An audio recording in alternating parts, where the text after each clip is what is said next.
the members of this group. They have angered.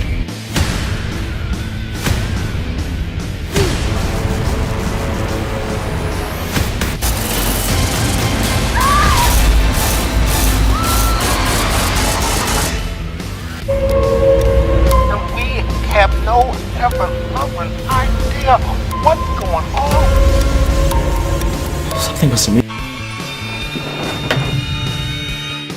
It's been vampires, bloodsuckies, Nosferatu.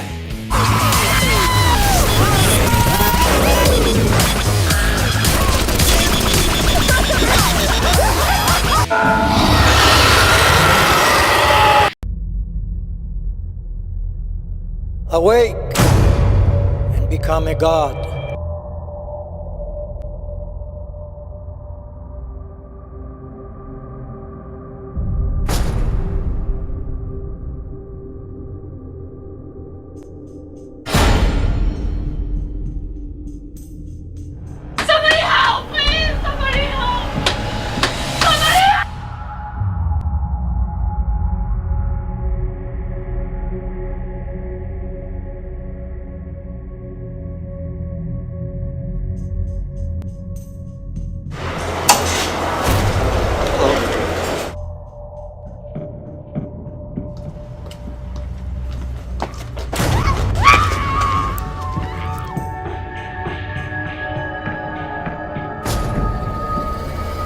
Hey, Michelle.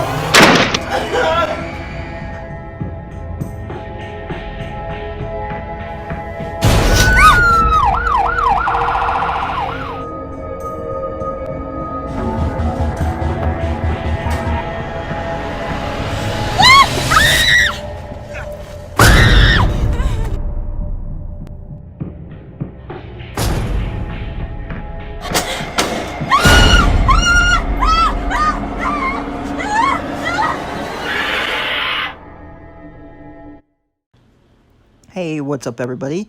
Steven here, aka Wild Eye Guy 85, here to do a Wild Eye Whenever review for The Turnpike Killer. Came out in 2009, runtime is an hour and 45 minutes. Got a 5.4 rating, which I give it a 7. I really enjoyed this one a lot.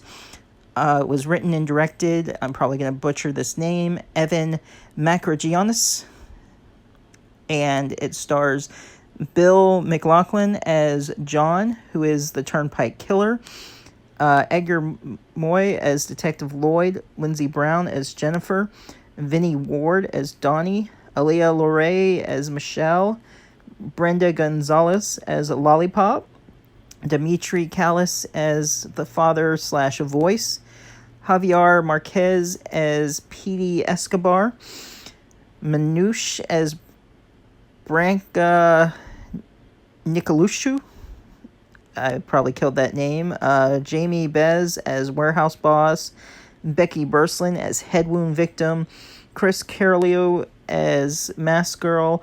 Francis De Jesus as Nick Mandrakis. Richard Falco as henchman 1. Jason Farrell as warehouse worker. We got Lori Francos as crying girl. And then another Lori. I guess maybe they're sisters, or they got the same last name as the girl. Lynn Hazelman as chair victim.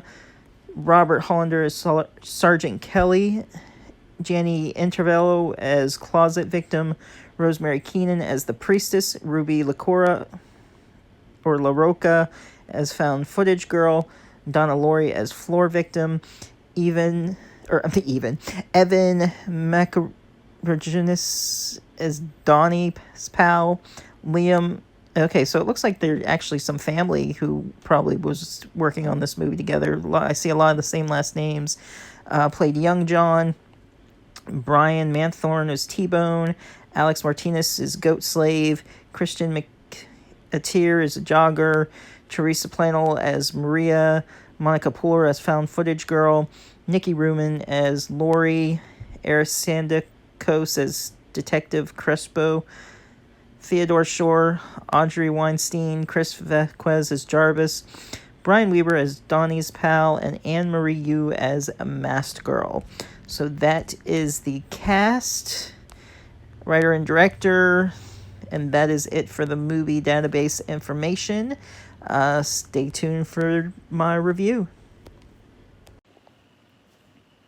Hey, what's up, everybody? As you saw, I am doing a review for the Turnpike Killer, which came in this awesome 3-pack, which I'd like to thank Rob and the folks at Wild Eye for sending me this to review for you guys. I'll go ahead and read the back. A vicious homicidal maniac is preying on victims along the New Jersey Turnpike, keeping people locked indoors and baffling the police. He does all of this at the command of the godlike voices inside his head, connected to a local satanic cult who possesses him to strike night after night. The Internet Movie Database said 2009, which is probably when it was released, and then Wild Eye picked it up in 2012. Runtime's at 105 minutes, not rated. Let's see. This came out in 2017, this 3-pack. So anyway, I give this a 7 out of 10. I really enjoyed this one. The gore, the slashing, the killings in this movie was, excuse the pun, but dead on. I mean, it starts out right in the beginning. You're seeing dead bodies in a room and a couple of women who are being held hostage. The kills in it are really good. He uses, he cuts them open. He's got hammers, nails, pretty twisted on what he does to them. And he thinks he's hearing this voice saying, you know, they're not, they're morally corrupted and they're just not worthy to live, in his opinion. They should just be punished. He's like supposedly religious, even though it's totally twisted the wrong way. So he lives a normal, well, not really a normal life, but like he has a friend that calls him in the middle of the situation and he's just acting like everything's normal, working on stuff around the house. So pretty much throughout the movie, he's hiding it. He, of course, you know, drops off the bodies over on the Turnpike. And he lives in New York, and like he's crossing over to the New Jersey Turnpike, you know, to elude suspicion or being found out the location of where he is. He runs into this girl who ends up using his phone, and he thinks that she was flirting, and he gets pissed off when he finds out it was the boyfriend she was talking to, and he was like, "I'll use my fucking phone to call your boyfriend," and she was creeped out and takes off, and you know, she pissed off the wrong person.